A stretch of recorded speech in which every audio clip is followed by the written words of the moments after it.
Welcome back to Sri Vijayas kitchen. ఈరోజు నా స్టైల్లో చికెన్ ఫ్రై సింపుల్గా ఎలా తయారు చేసుకోవాలో ఇప్పుడు చూద్దాం.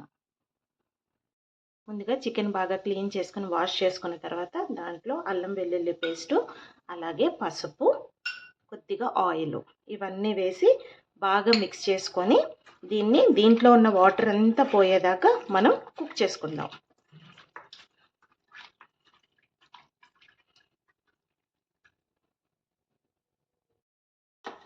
ఇప్పుడు దీన్ని స్టవ్ పైన పెట్టి దీనిలో ఉన్న వాటర్ అంతా ఎగిరిపోయేదాకా మనం కుక్ చేసుకుందాం. చికెన్ ఫ్రైకి కావాల్సిన మెయిన్ మసాలా ఏంటంటే ఒక ఆనియన్, కొద్దిగా కొత్తిమీర, అల్లం వెల్లుల్లి, garam masala and 2 green chilli ఇవన్నీ కలిపి పేస్ట్ కింద రెడీ చేసి పెట్టుకుందాం. ఈ చికెన్లో ఉన్న వాటర్ అంతా దగ్గరికి అయిపోయిన తర్వాత స్టవ్ ఆఫ్ చేసేసుకుందాం. మళ్ళీ స్టవ్ ఆన్ చేసుకొని ప్యాన్ పెట్టుకున్న తర్వాత మనకి ఫ్రైకి కావాల్సినంత ఆయిల్ యాడ్ చేసుకుందాము. ఈ ఆయిల్ వేడెక్కిన తర్వాత ముందుగా బాయిల్ చేసి పెట్టుకున్న ఈ చికెన్ని యాడ్ చేసుకుందాం, ఫ్రై చేసేసుకుందాం.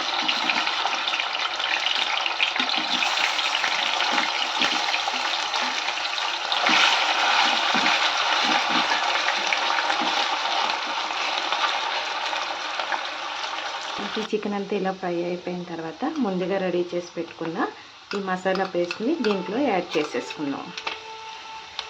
మసాలా పేస్ట్ యాడ్ చేసేసుకున్న తర్వాత ఒక్కసారి మిక్స్ చేసుకుందాం.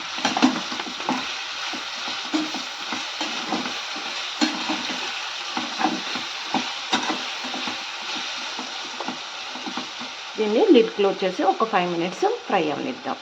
ఈ చికెన్ ఇలా ఫ్రై అవుతున్నప్పుడు దీంట్లోనే రుచికి సరిపడా సాల్ట్ యాడ్ చేసుకొని, అలాగే రెడ్ చిల్లీ పౌడర్, అలాగే గరం మసాలా కూడా యాడ్ చేసుకొని ఫ్రై అవనిద్దాం. దీంట్లో కొద్దిగా రెడ్ చిల్లీ పౌడర్ తక్కువే పడుతుంది, ఎందుకంటే కనుక మనం గ్రీన్ చిల్లీ యాడ్ చేసాం కదా, కొద్దిగా స్పైసీని బట్టి మనం యాడ్ చేసుకోవటం. ఒక్కసారి ఇవన్నీ మిక్స్ చేసేసుకుందాం. ఇవన్నీ ఇలా ఫ్రై అవుతుండగా ముందుగా కట్ చేసి పెట్టుకున్న కొద్దిగా మెంతికూర కూడా యాడ్ చేద్దాం. బాగా ఫ్రై అయిపోయిన తర్వాత ఫైనల్గా కొత్తిమీర, అలాగే కట్ చేసి పెట్టుకున్న గ్రీన్ చిల్లీ, కరివేపాకు, ఫ్రై చేసి పెట్టుకున్న జీడిపప్పు ఇవన్నీ యాడ్ చేసి స్టవ్ ఆఫ్ చేసేద్దాం.